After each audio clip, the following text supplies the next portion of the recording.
Ladies and gentlemen, grab your gloves and get your compost ready.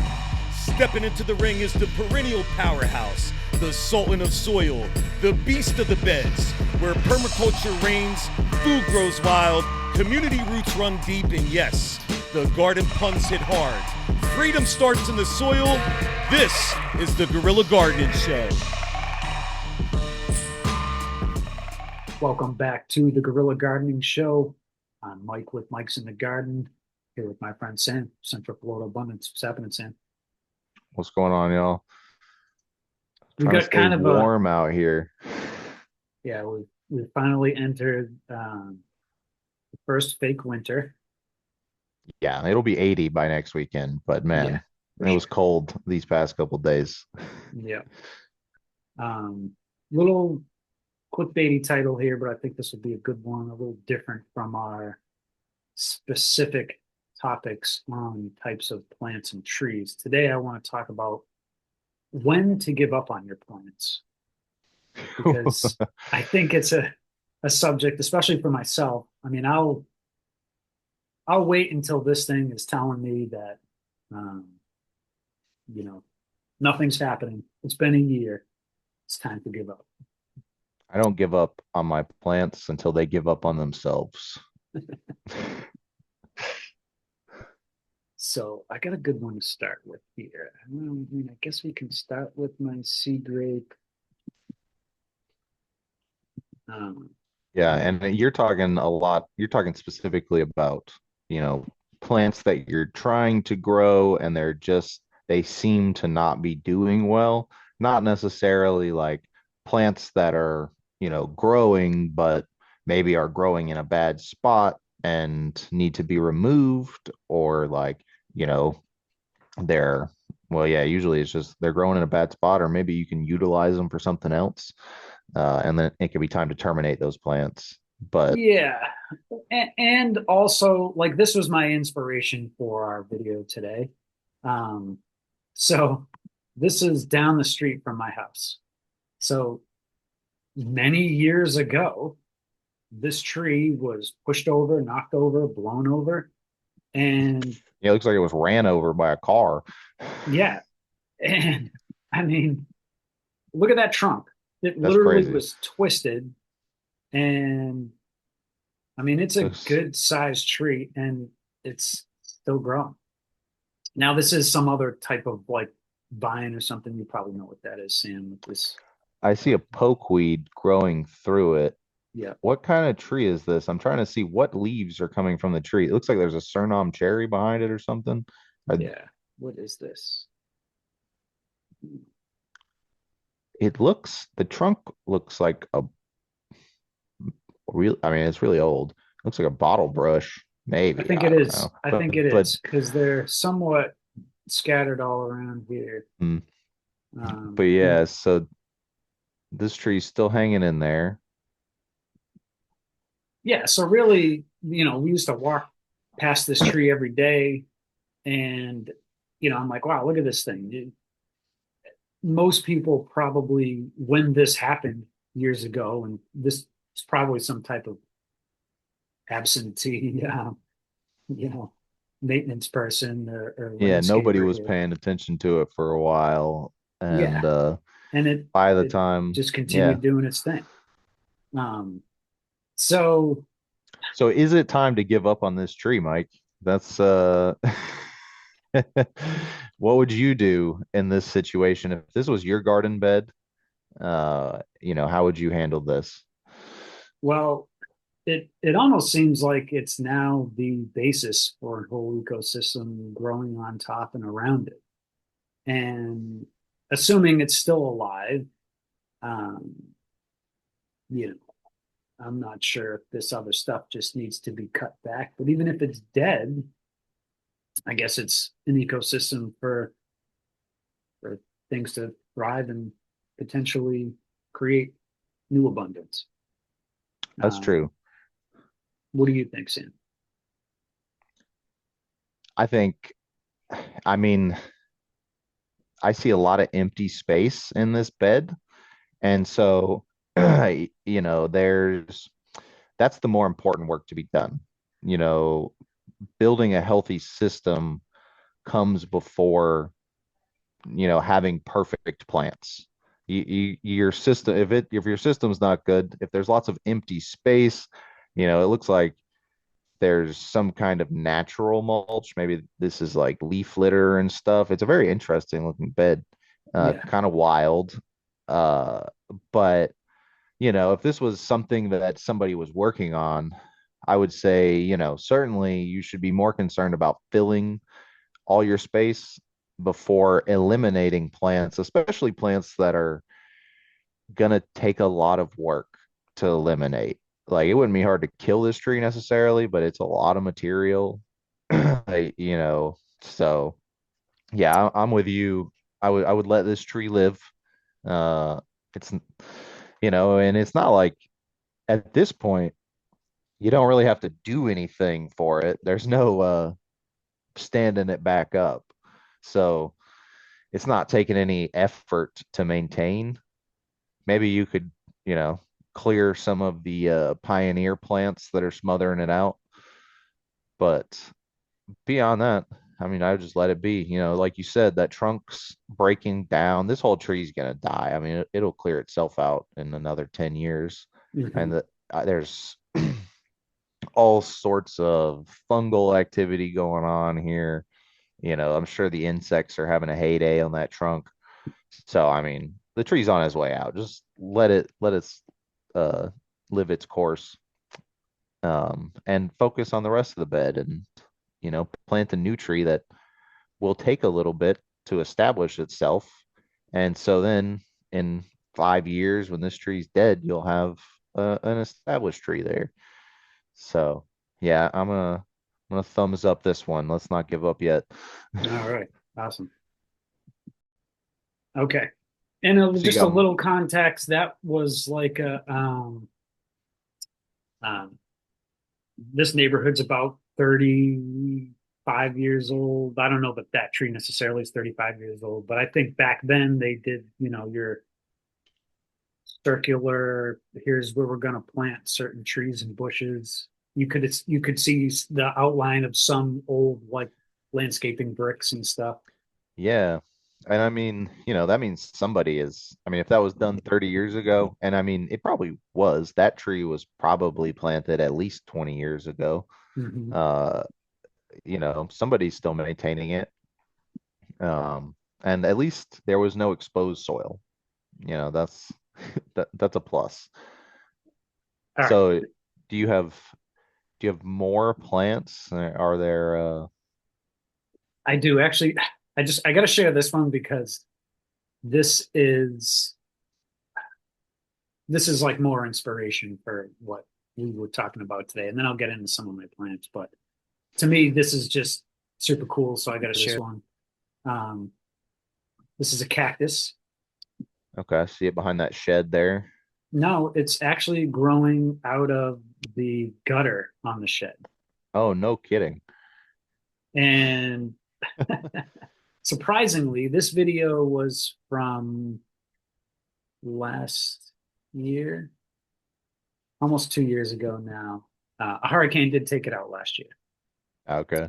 Yeah, But not a I've been lot in holding this it there. neighborhood 6 years, and this thing withstood several hurricanes. So, um, to me, this is inspiring as well as educational because I'm pretty sure somebody didn't plant this there intentionally, possibly, Definitely, probably, but probably not.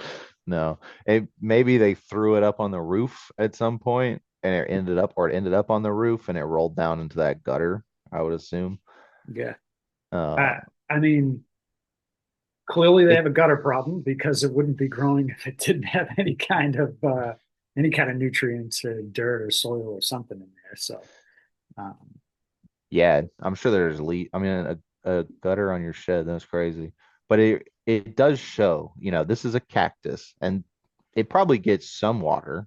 mhm. Sometimes it probably floods, but other times it'll probably be dry for months.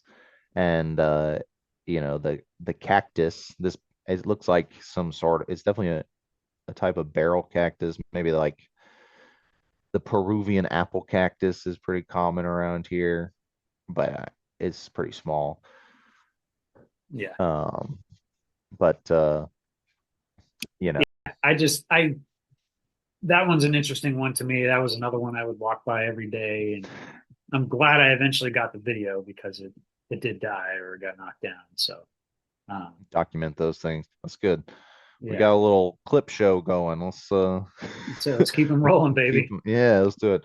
All right, so now this was my sea grape tree that I was ready to give up on Sam, and I remember this. you had This said, is hey, there's it's still alive, needs to we get in the ground. do you remember what we did to check? Because it certainly doesn't look very alive. I think we just did the scrape check here. Yeah, the bark, checking Yep. underneath the bark to see if the Cambion is still alive. Yeah. What do you got going on with these water bottles? Did you make Oyas? Yeah, a little tiny. Um, they didn't do much, believe me, but This is a good example of a sickly plant that is gonna take a lot of extra energy to, you know, get better. And so this is a good, is it a good time to give up on this plant? Because this is actually, I mean, what did you have to do? What did you do when you first planted this sea grape, like to help it along, if anything? I heavily pruned it, probably cut most of these branches in half, height wise. Hmm. And, this was before we mulched the entire backyard. It's definitely received all types of nutrients, vermicast, stuff like that over the years. In the last year or two, I haven't really done anything to it. I'll show How you the long video of what it looks ago? like now. How long ago was this? This would be probably 3.5 years ago. Okay. And I mean, a little bit of a spoiler. There is a after video, but down in the comments, I want everybody to just take a moment and let us know. Would you have given up on this? Hearing what Mike has had to do, taking a look at this plan. I mean, I remember seeing it, and it was in a pot like this. And my recommendation was put it in the ground at least, and give it a chance. And it sounds like you went above and beyond that. You gave it extra attention. It probably got extra water than some of the other plants. And so let us know, what would you have done if this had been your sea grape, and then we can take a look at what it looks like now. Yeah. Does this even look like it could Would you be? have even planted this? Yeah.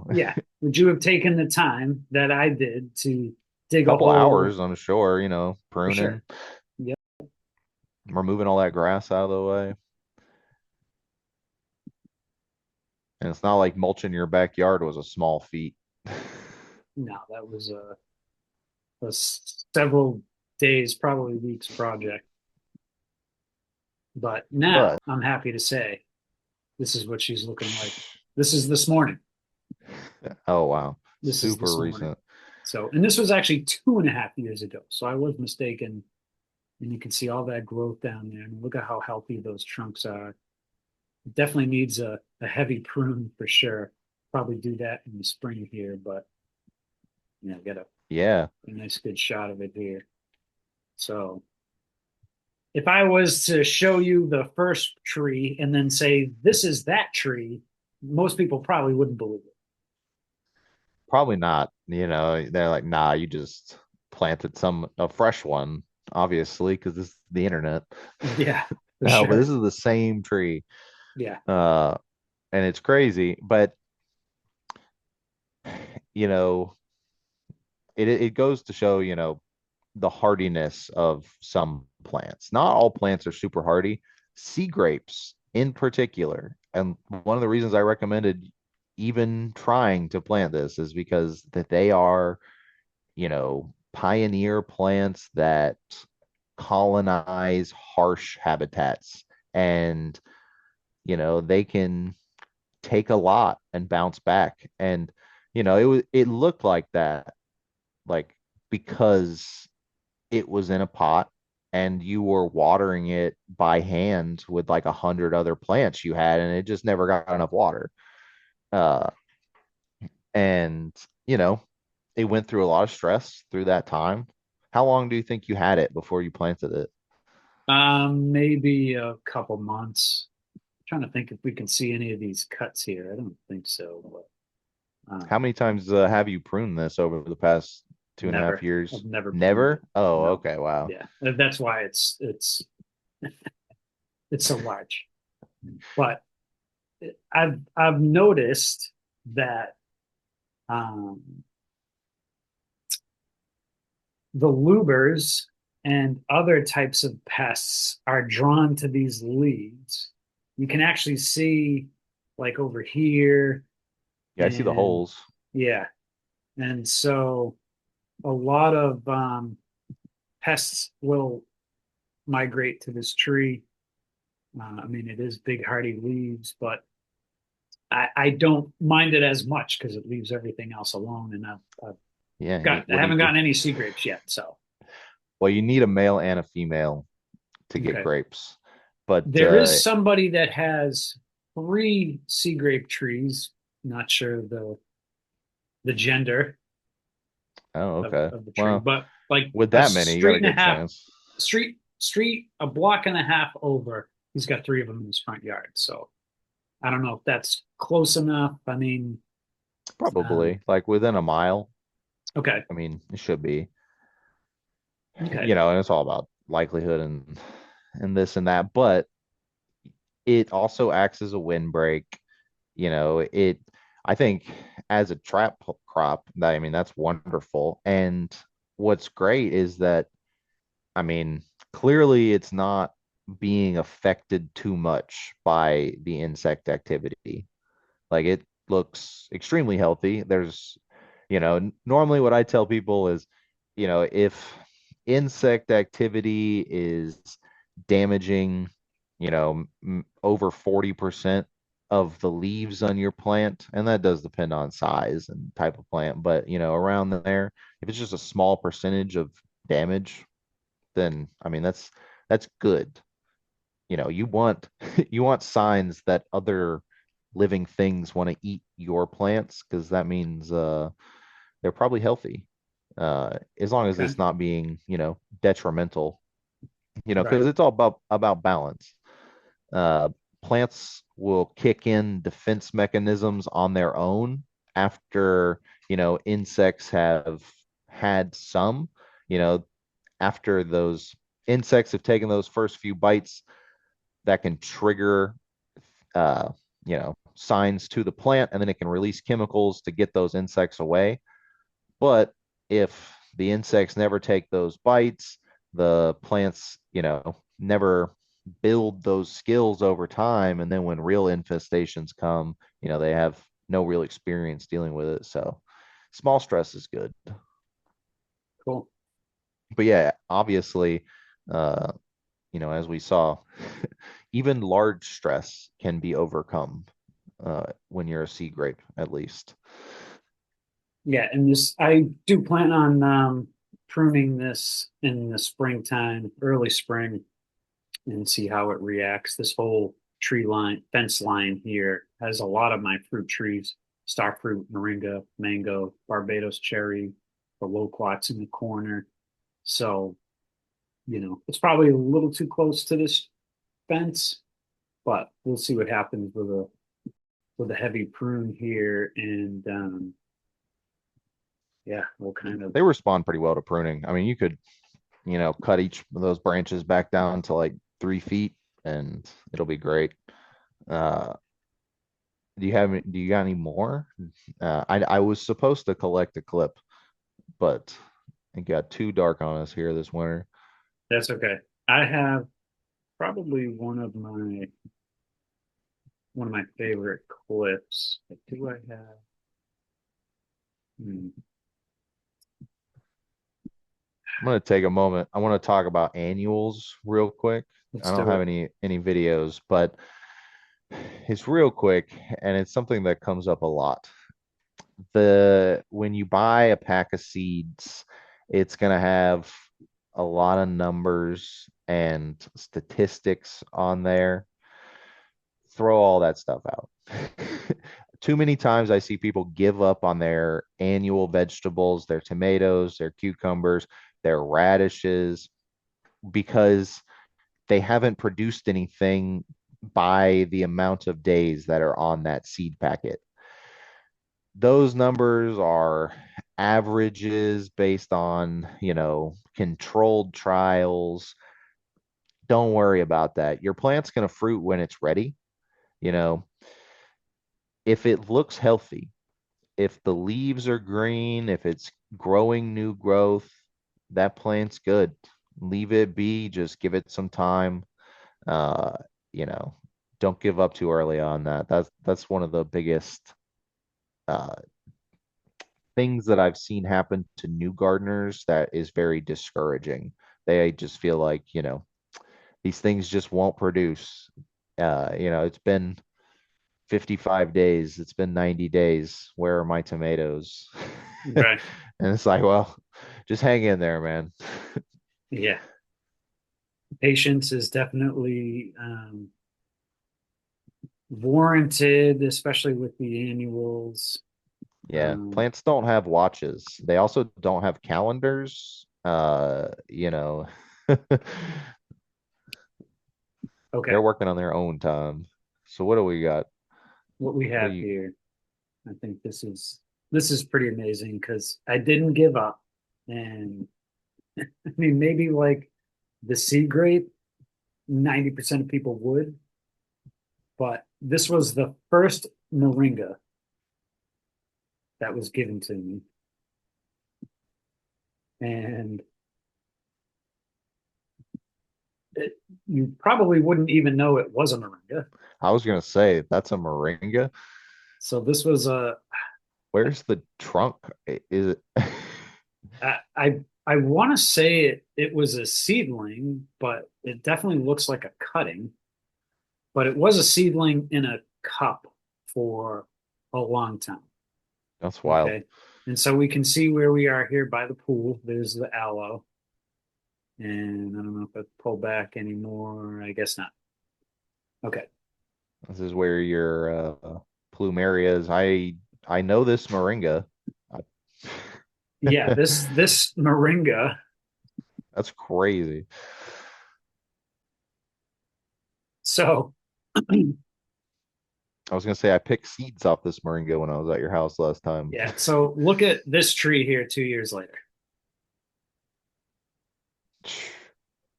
So this is a short clip, but there's that aloe next to it. It's grown quite a And bit as well, but my yeah, goodness. yeah. So I was trying to find that little cutting in that first video became an 8 foot tall tree 6 months later. Yeah, now it's, I mean, at least 15 feet tall. And Yeah, it looks like, and you've cut it, numerous multiple times. times, I Yeah, see. Yeah. yeah. So this is actually something, um, I mean, it's got a pretty hardy trunk on it. And I'm thinking that it's too close to the pool. All these yellow leaves get all in the pool, Oh man. and it's just a pain in the ass. So this thing will probably get cut down to the ground. I'll probably bury it and put something on top of it to hopefully kill the roots over the next year, and then maybe plant some other fruit tree next year sometime in its place. But because I have two other moringa trees that are just as tall and are getting just as big. One of them from a cutting. So, um, but yeah, um, it That's was the wild. first moringa I had, so I wasn't giving up on it. But Yeah. Your first moringa is always precious. And then after that, it's like, okay, well, just cut the moringa down, yeah, whatever. yeah, we get it. You're not going to stop growing. We get it. What it's great, what I like to do after, so, once they lose their usefulness, you cut the trunk and hack it up a little bit. And as they start to regrow, every time they get up to like a foot, just cut them down. And then that's a good little chop and drop cycle, and those root systems just deteriorate. They no longer have, the biomass above ground to support them. And so, Oh, let the fungus do its work. yeah, But this might yeah, be. So this was actually about a year ago now. No, this was probably closer to January 24. Okay, so almost 2 years ago. Yeah, because look at the size of that trunk now. So this was less than a year yeah. after it was in the ground, and it had been cut in half. You could see it was probably cut at about 3 feet, maybe. And yeah, I mean, this thing obviously it's getting full sun. It doesn't really need water as like, a typical, I wouldn't call this a fruit tree, but um, Well, what's interesting, we talked about the sea grape, and this moringa falls into that same category of pioneer plants. okay. Real fast growing, real good at succeeding in poor conditions. And, you know, plants like that, the pioneers, are just meant to handle a lot of stress. And, they don't need to grow perfect. When we think about like a lot of our long-term plants and tree, or, the live oaks, the 100-year pines, the redwoods, if they don't grow perfect when they start, they're not going to be able to support that size, So if they're slightly curved, they're just coming down. But the pioneer trees that grow quick, they make, you know, millions of seeds. That's another characteristics of the pioneers. They're going to make a lot of seeds really quickly in their life, uh, and just kind of capitalize on those early conditions.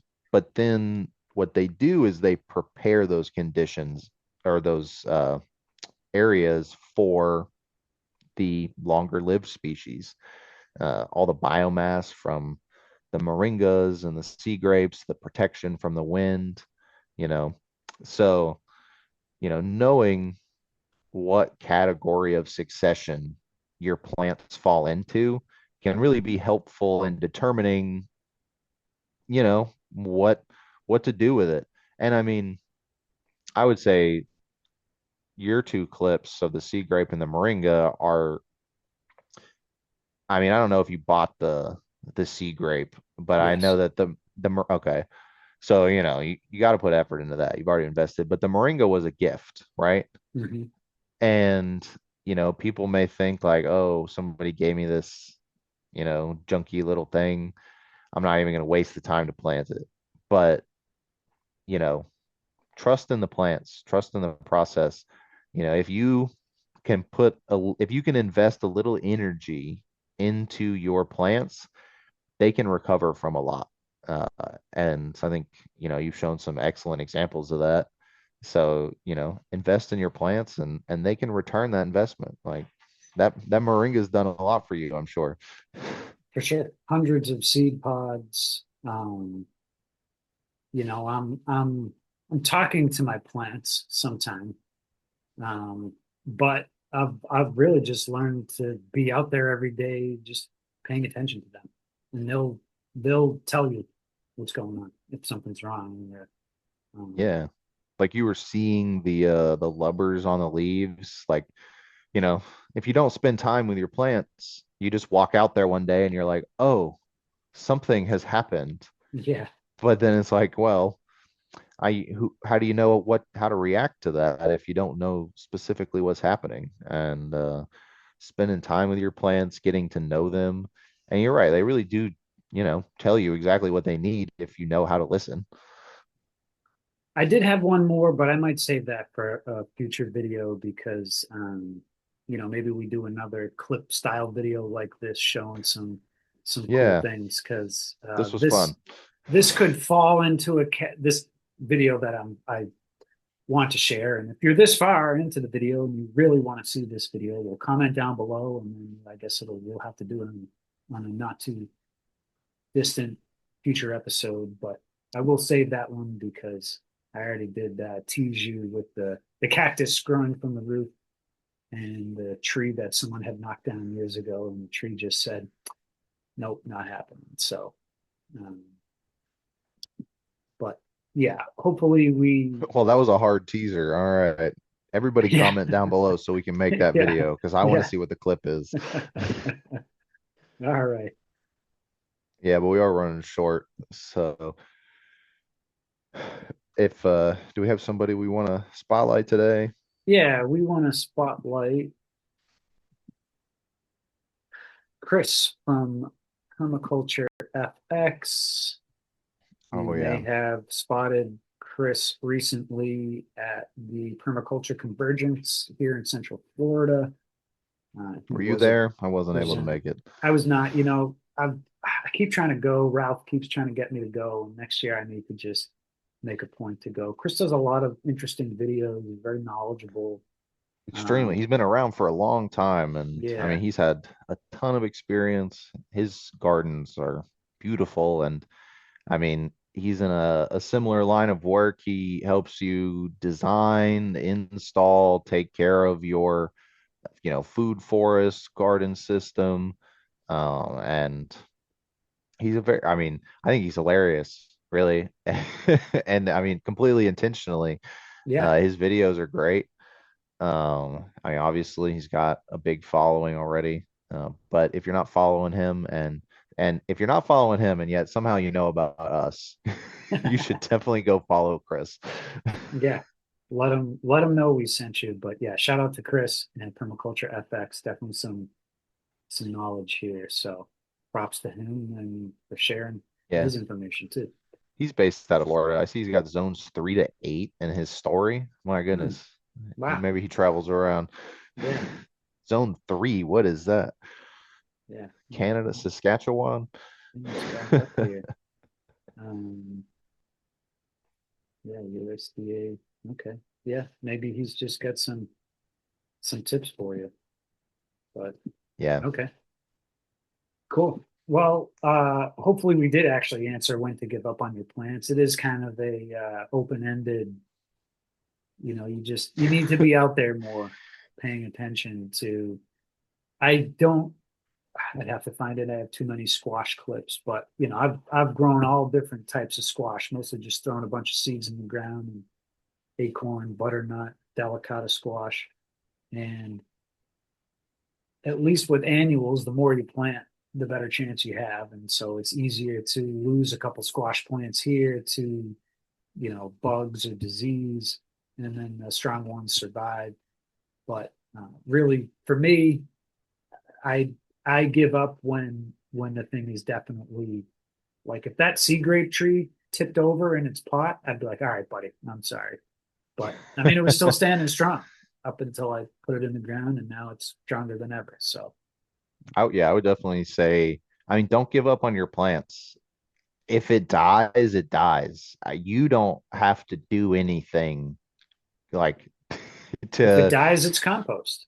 right. If, the only time to remove a plant is if it's causing you problems and you can't, reconcile with those problems. Maybe you should ask yourself, why you don't want the plant there. If that's the case, it is your garden. But if you want the plant to live and it's still there, just leave it be. Give it some extra care. You know, For sure. what are you doing for your plants? You're asking a lot of them. For sure. Yeah. All right, Sam. Great episode. Tell everybody where they can find you and your consulting services. Yeah, this one was fun. You guys can check out Central Florida Abundance right here. I'll put a link to YouTube, also on Facebook and Instagram. I offer consulting services, maintenance, installation, and then I also have a small farm you can check out at igofarm.com. I'll put a link in, and you can get some produce if you're in Polk County. We do pickups on the weekend. And if you want to see more Mike, where are we going to find you? Mike's in the garden. That's where I'll be. You can find me there, or I do share some stuff on social media. If you're watching this on YouTube, we're pretty much everywhere. Prepare to be offended. So I'm sorry. Oh, I don't know what I'm really sorry or not, but, and you can get yourself a top invasive species of Florida. These are in no particular order, but I asked 1,000 people personally, and they told me Burmese pythons, New Yorkers, and land developers. So that's who made the list. It's now a Accurate. shirt. Made by So Floridians. you can get yourself one of those shirts here. And they're kicking us off in a few seconds here, Sam. So Y'all take care. we'll catch up with you soon. I'm going to have that next episode